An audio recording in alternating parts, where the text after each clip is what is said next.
우리 주진희 집사님 기도하실 때 그 기도에 이런 마음에 나도 그러면 찬양 성가대 해볼까라고 하는 마음이 조금이라도 들으셨으면 성령께서 터치해 주신 줄로 믿고, 아멘. 아마 우리가 나중에 하나님 앞에 가서 이 질문 하나 받을 것 같아요. 누구나 다. 또 세상에서 나를 어떻게 믿다가 왔느냐, 아마 그 질문은 누구나 다 아마 받을 것 같아요. 그러면 제가 갈릴리 교회에서 성가대 예배 드릴 때마다 하나님 앞에 성가로 하나님을 찬양했습니다. 여러분, 그 아름다운 보고가 아닐까요? 근데 내가 보니까 노래 참 못하던데, 근데도 저는 하나님을 찬양하기 위해서 그 마음을 가지고 제 좀 틀리다고 이규태 집사님한테 지적당하고 그래도 꿋꿋하게 성가대 했습니다. 하나님 기뻐하실 거예요. 그죠? 우리가 성가대 음악 전공자들이 아니니까 상관없어요. 이렇게 가르치는 사람을 하다가 틀리면 지적을 해줘야 이제 발전이 되니까 지적하십시오. 저는 고칠 수 없습니다. 그래서 우리가 하나님 앞에 찬양하시고, 좀 잘 못하시는 분들은 이렇게 오셔서 계속 하시면 그 실력이 늘어납니다. 또 이제 전공하신 분이기 때문에 이렇게 틀리면 자꾸 이제 교정해주고 그러면 아마 음악성도 더 나아지고 그럴 줄로 믿습니다. 그래서 여러분들이 좀 성가대에 많이 좀 동참해 주시면 고맙겠습니다. 자, 오늘 지난주에 이어서 그리스도를 본받아 2탄입니다. 이 그리스도를 본받는 자라고 하는 제목으로 은혜를 나누려고 하는데, 오늘 말씀을 시작하면서 저는 먼저 5가지 아름다운 이야기가 있어서 세상적인 이야기입니다. 세상적인 사랑 이야기인데 한번 들려드리고 오늘 본문 말씀으로 들어가려고 합니다. 여러모로 보나 남부러울 것이 없는 아주 그런 여자가 있었는데요. 이 여인에게 한 가지의 컴플렉스가 있었습니다. 다른 데는 나무랄 데가 없어요. 키로 보나 외모로 보나 다른 게 하나 나무랄 게 없는데, 한 가지 모자란 게 있었습니다. 뭐냐면 눈썹이 없었어요. 그래서 날마다 그 짙은 화장을 하고 눈썹을 그리고 다녔지만은 사실 마음이 편하지는 않는 거예요. 그러다가 어느덧 사랑하는 남자가 생겼습니다. 정말로 사랑했고 그 남자도 여자를 사랑했습니다. 그래서 둘이 결혼을 합니다. 그러나 이 여자는 그 눈썹 때문에 항상 불안한 거예요. 화장을 짙게 하면서 그 눈썹을 그리기 때문에 눈썹이 있는 것처럼 보이지만 실제적으로는 눈썹이 하나도 없습니다. 그래서 1년 12달 365일 밤에도 그 눈썹 화장은 지우지 못하는 그런 상황에 있었습니다. 그러면서 한쪽으로는 마음이 좀 불편했어요. 만약에 남편이 나에 대한 이런 약점을 알면 지금까지 사랑스럽게 다정하게 바라봤던 그 눈초리가 나를 속이고 그랬다라고 하는 그 짜증난 눈초리로 나를 바라보면 어떡하나. 그러다가 3년이라고 하는 세월을 무사히 지나갔습니다. 근데 이 부부에게 예상치 않은 불행이 찾아왔습니다. 그것은 상승일로를 달리던 남편이 사업이 일순간에 아주 망했습니다. 그래서 둘은 길거리에 내몰리고 밑바닥부터 다시 시작을 합니다. 그래서 이 부부가 시작한 것이 연탄 배달이었습니다. 남편은 앞에서 끌고 부인은 뒤에서 밀며 열심히 연탄을 배달을 했습니다. 그러던 어느 날 바람이 살랑살랑 불어오던 오후였는데, 언덕에서 불어온 바람 때문에 리어카에 연탄재가 날라와서 이 부인의 얼굴을 온통 검댕이 투성이로 만들어 버렸습니다. 눈물이 나고 답답했지만 이 여자는 닦아낼 수가 없었습니다. 혹시 자기의 비밀이 들킬까봐 그때 남편이 걸음을 멈추고 아내에게 다가옵니다. 그리고 수건을 꺼내어서 얼굴을 닦아주기 시작합니다. 남편은 아내의 눈썹 부분만 건드리지 않고 얼굴의 다른 부분을 모두 닦아내는 것이었습니다. 그렇게 눈물까지 다 닦아낸 후에 다정한 웃음 미소를 지으면서 남편은 다시 수레를 끌기 시작했습니다. 이게 첫 번째 이야기입니다. 두 번째 이야기는 한 소녀가 있었습니다. 말도 별로 없고 수줍음을 많이 타고 혼자 있는 걸 즐겨하는 이 소녀인데 말 그대로 긴 머리 소녀였습니다. 그러던 소녀에게 첫사랑이 다가옵니다. 누구냐 하면 소녀가 자주 들리던 그 서점 바로 옆에 레코드집이 새로 생겼습니다. 얼핏 본 그 집의 점원, 그 소녀가 상상하던 백마를 탄 왕자님이었습니다. 부드럽고 상냥한 미소가 소녀를 사로잡고 말았습니다. 그래서 소녀는 거의 매일 그 집에 들려서 레코드를 하나씩 사면서 그 오빠를 만납니다. 정말 하루도 빼먹지 않고 매일같이. 하지만 그 오빠는 소녀에게 그렇듯이 다른 모든 손님에게도 친절하고 상냥했습니다. 소녀가 보기에 오빠는 너무나 먼 왕자님이었습니다. 그렇게 매일매일 찾아가는 자신의 초라한 모습을 그 왕자님은 아마도 비웃고 있었을 거라는 생각이 들었습니다. 그러면서 슬퍼지기를 시작했습니다.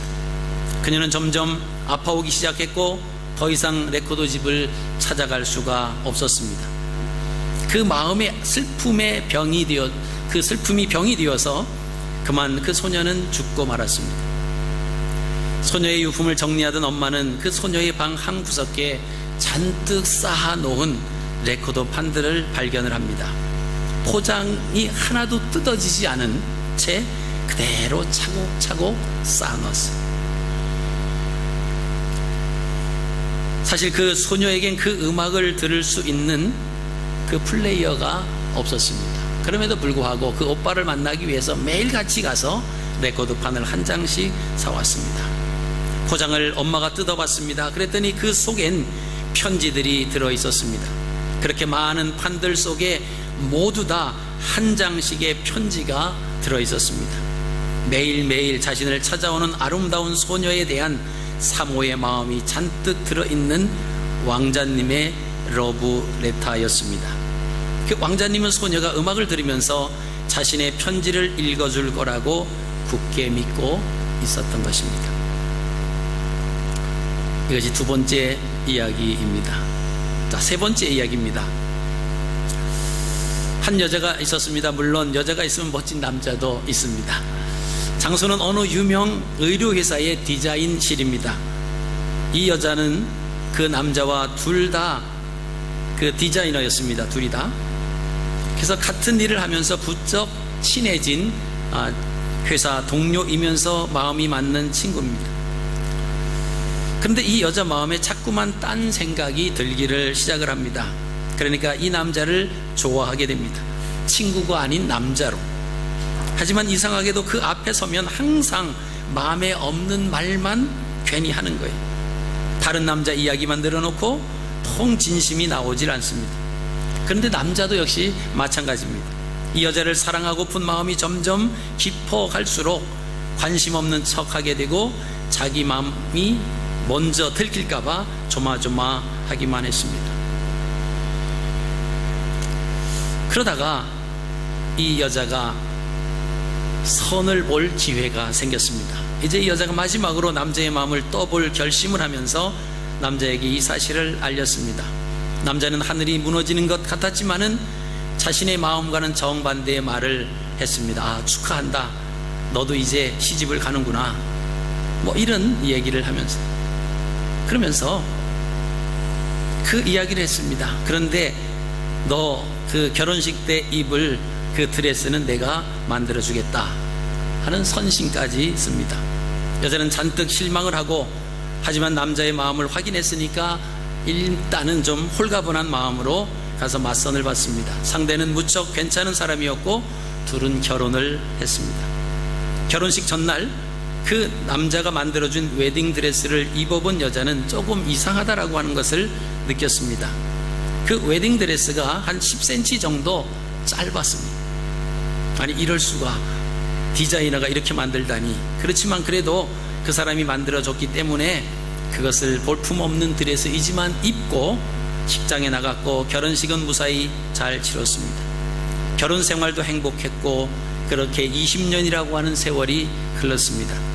이윽고 여자의 딸이 결혼할 나이가 되었습니다. 딸의 결혼식 전날 여자는 고이 간직해 두었던 자신의 웨딩드레스를 꺼내와서 딸에게 물려주려고 합니다.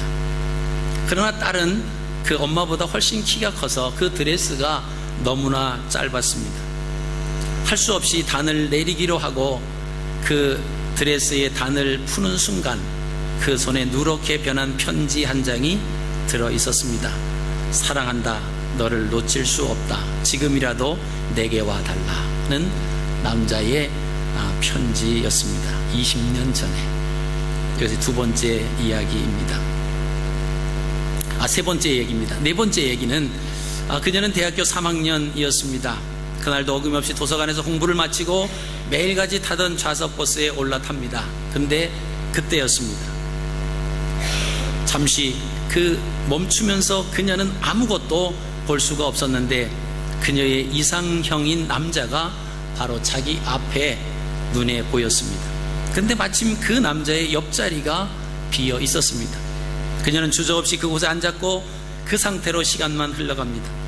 그녀에게 그냥 스쳐가는 인연이 될지도 모르는 상황, 어떡하나 이대로 그냥 끝나는 건가 그러면서 안절부절 어떻게 해야 할지 갈피를 잡을 수 없는데 게다가 예전에는 차가 막혀서 제대로 속도를 못 내더니 그날따라 버스가 미친 듯이 질주를 해 달려갑니다. 옆에 있는 사람은 자기 마음을 아는지 모르는지 창밖만 바라보고 있습니다. 그녀는 울고만 싶어졌습니다. 드디어 시간의 흐름과 공간상의 이동으로 통해서 그녀는 다음 정류장에서 내려야 하게 되었습니다. 그녀의 초조함이 극도로 달해서 더 이상 참을 수가 없었습니다. 자신도 모르는 사이에 그녀는 입을 열었습니다. 그 옆에 있는 남자에게 저요 다음 정거장에 내려야 하는데요. 자신도 모르게 그 말이 튀어나왔습니다. 부끄러운 줄도 모르고. 근데 잠시 그녀를 보고 웃으며 부드러운 목소리로 말했습니다. 전 이미 지났는데요. 마지막 다섯 번째 사랑 이야기입니다. 너무나도 사랑했던 두 남녀가 있었습니다. 그러던 어느 날 남자가 군대를 가게 됐고 급기야 월남전에 참가하게 됩니다. 사랑하는 남자를 위험한 월남전에 보내놓고 무사하게 돌아오기만을 기다리고 또 기다렸습니다. 조금만 참으면 사랑하는 여자가 있는 고국으로 돌아가리라고 하는 일념으로 위험한 고비고비를 넘기던 중 남자는 거의 막판에 부상을 당하고 맙니다. 폭탄의 파편을 맞아서 양팔을 절단해야만 됐습니다. 이런 모습으로 그녀를 힘들게 하느니 차라리 이 세상에 없는 사람이 되자라고 남자는 마음을 먹고 고국에 있는 그 연인에게 전사했다는 편지를 보내고 맙니다. 양팔을 절단한 모습으로 남자는 그토록 그리워했던 고국에 돌아왔고 행여나 여자의 눈에 띌까 숨어서 살았습니다. 그리고 시간이 얼마 흐른 후 그녀가 결혼했다라고 하는 소식을 들었고 마음이 아팠지만 그래도 그녀가 행복해진다는 것에 기뻐했습니다. 또 몇 년이 흐른 뒤 남자는 사랑하는 그녀를 그리워하다가 멀리서나마 그녀의 모습을 지켜보려고 그녀의 집으로 찾아갔습니다. 그녀의 집 담 밖에서 안을 들여다봤습니다. 그녀는 그가 그토록 사랑하던 그녀였습니다. 근데 그녀의 남편은 양팔과 양다리가 없는 남자를 남편으로 맞이한 채 살고 있었습니다. 월남전에서 전사한 사랑하던 남자를 생각하며 월남전에서 양팔과 양다리를 잃은 남자를 보살피며 살아가고 있었다고 합니다. 이것이 다섯 번째의 사랑 이야기입니다. 여러분, 사랑이라고 하는 것은 사실은 표현돼야 사랑의 힘이 나타나는 것입니다. 우리의 삶 속에서 아무리 강조해도 부족한 것이 없는 것이 있다라고 하면 그것이 사랑입니다. 그 이유가 무엇일까요? 오늘 고린도전서 13장 9절에서 13절까지 읽은 그 말씀입니다.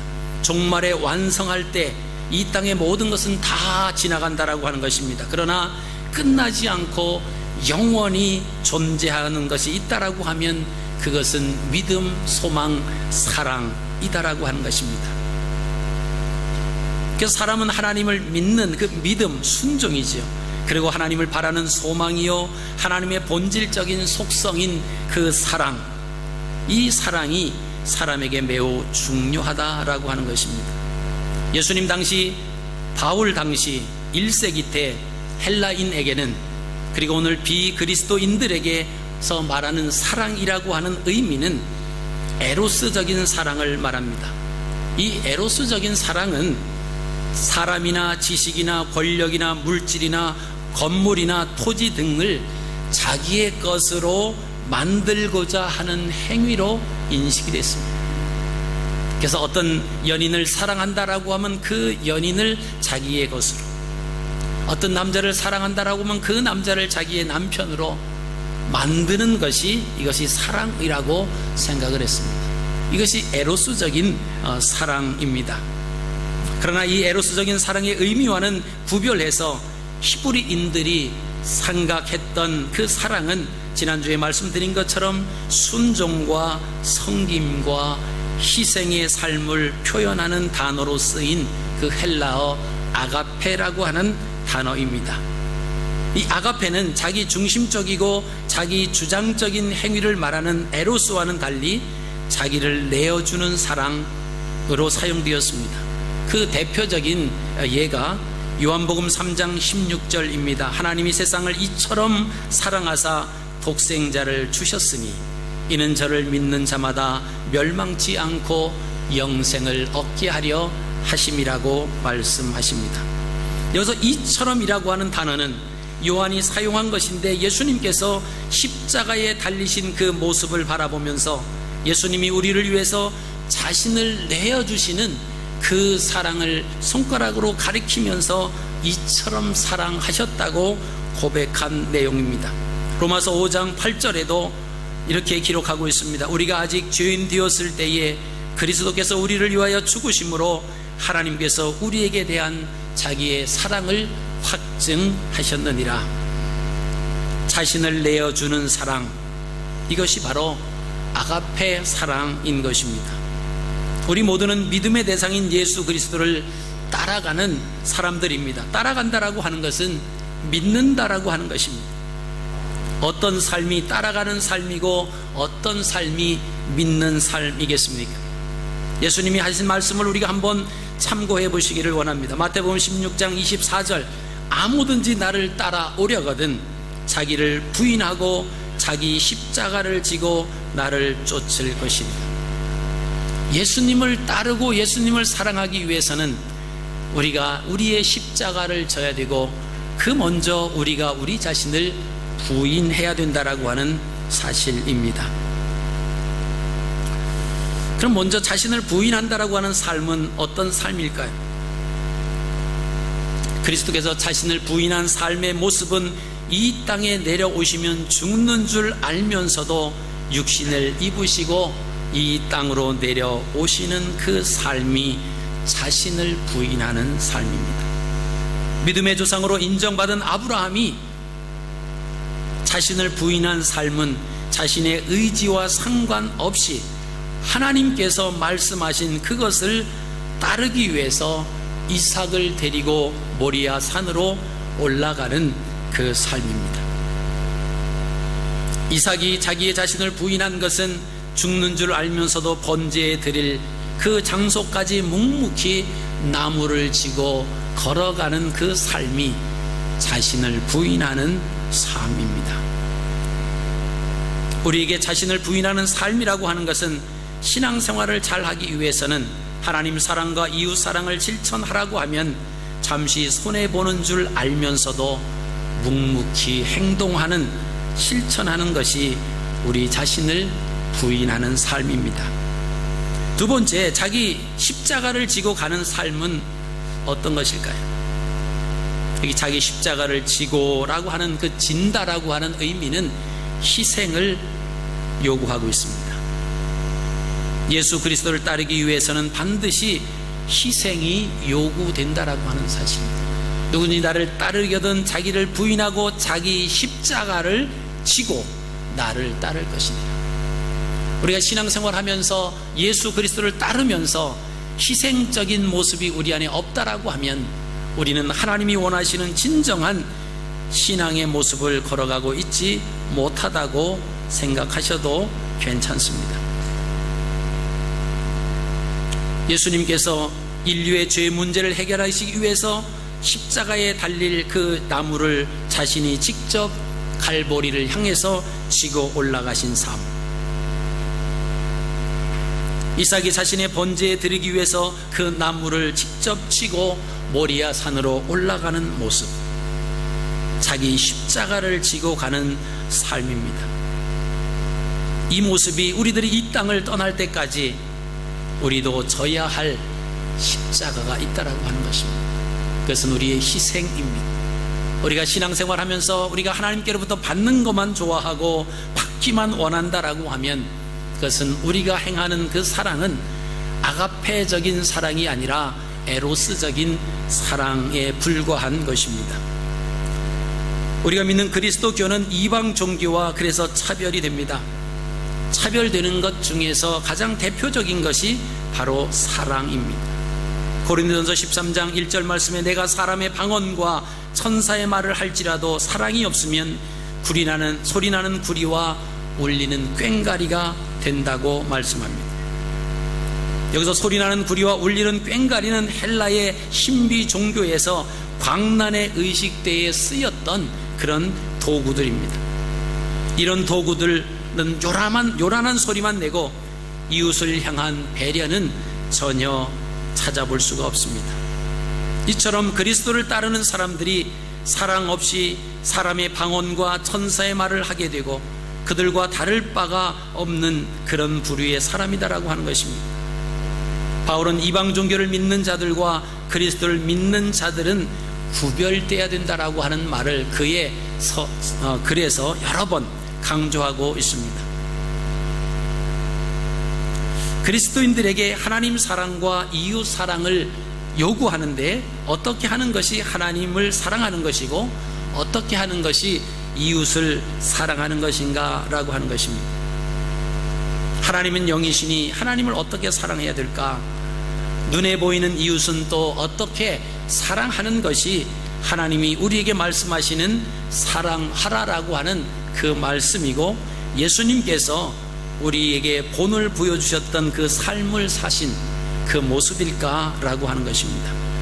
우리가 막연하게 뜬구름 잡는 식의 사랑은 아닙니다. 하나님께서 자기에게 주어진 은사를 따라서 삶 속에서 실제적으로 나타내져야만 됩니다. 섬김의 의무를 다하는 것입니다.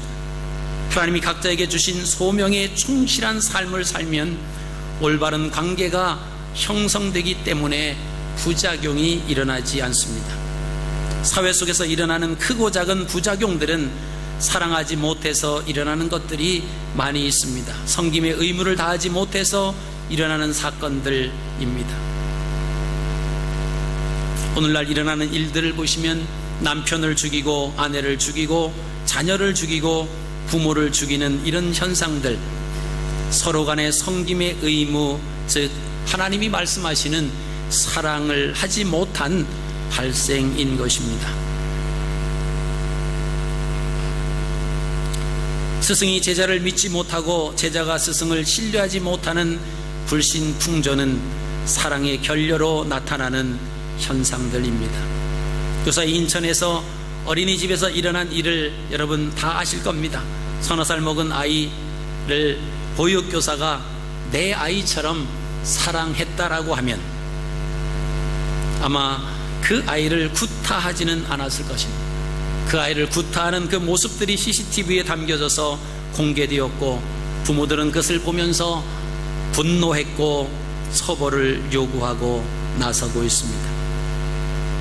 또는 중고등학교에서 교사가 학생을 구타하는가 하면 또 학생이 교사를 폭행하는 일들이, 이런 일들이 사실 오늘날 우리가 새삼스럽게 느껴지는 일은 아닌 것으로 되어져 버렸습니다. 어떻게 보면은 자연스럽게 일어날 수 있다, 이런 우리 마음이 그만큼 무뎌져 버렸다라고 하는 것입니다.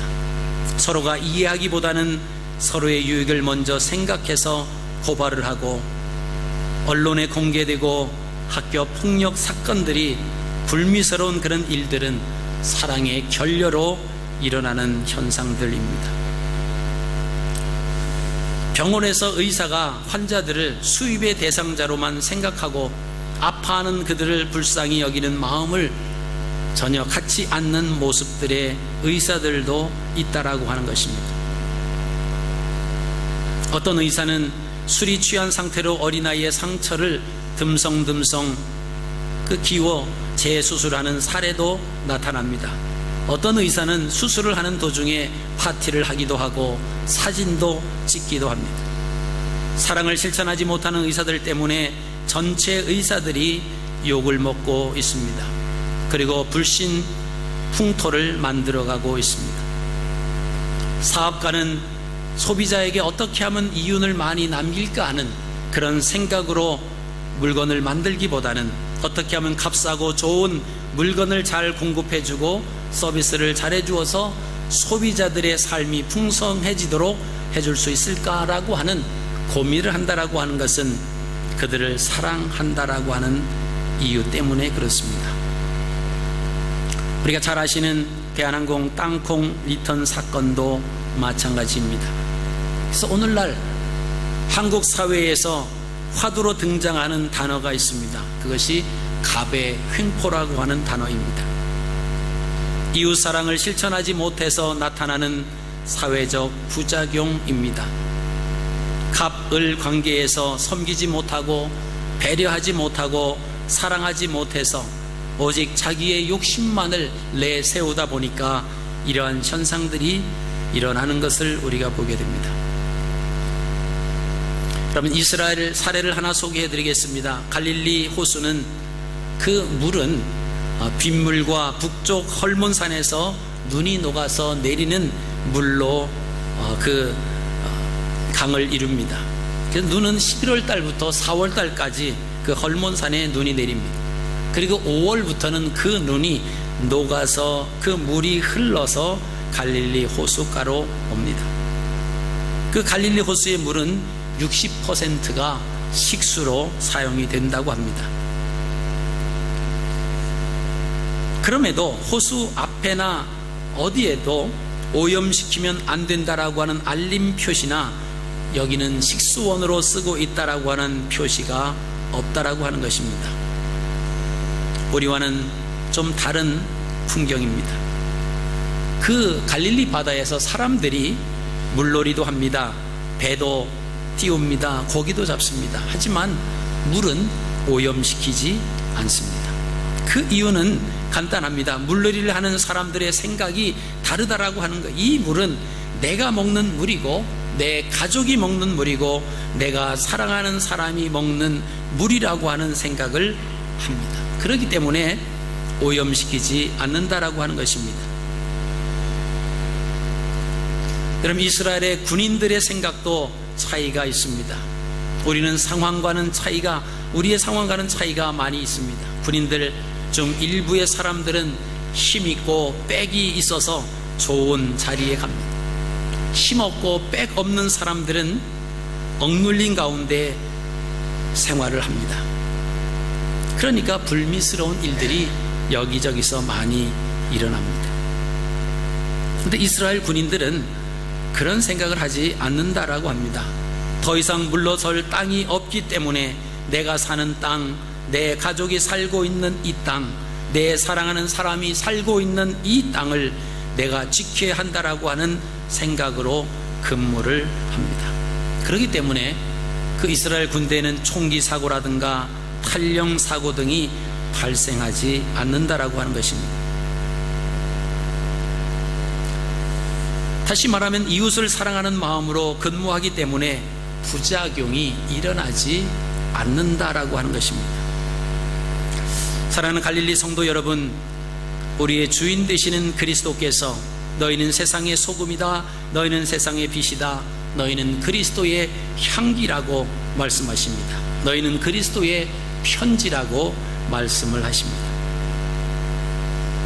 그리스도인의 삶이 매우 중요하다라고 하는 것입니다. 그러면서 각자 우리에게 나누어 주신 그 은혜에 따라서 우리가 몸된 교회를 섬기고 이웃을 섬기고 하나님을 섬기는 것이 하나님께서 우리에게 말씀해 주신 그 사랑입니다. 그 사랑은 순종과 섬김과 희생이 밑바탕 될 때 하나님께서 진정한 원하시는 그 사랑, 아가페적인 사랑을 우리가 행할 수가 있습니다. 그러나 그 생각에 사로잡히지 못하면 우리의 욕심이 앞서고 무엇인가 내 것으로 만들려고 하는 그런 에로스적인 사랑이 앞서게 되면 그것은 불행한 상황들이 일어나고 다툼이 일어나고 그것은 싸움이 일어날 수밖에 없다라고 하는 것입니다. 우리가 오늘 마태복음 22장과 고린도전서 13장을 통해서 그리스도를 본받는 자의 삶은 하나님께서 그리하셨듯이 예수 그리스도께서 이 땅에 오셔서 그리하셨듯이 우리가 순종하며 섬기며 희생하는 하나님이 허락해 주신 아가페적인 사랑을 실천하며 우리의 삶 속에서 하나님으로부터 인정받고 또 우리의 삶 가운데 하나님이 일하시고 하나님이 역사하시는 그 아름다운 그 모습을 우리가 보고 또 헌신하는 저와 여러분들이 되시기를 주님의 이름으로 축복합니다. 살아계신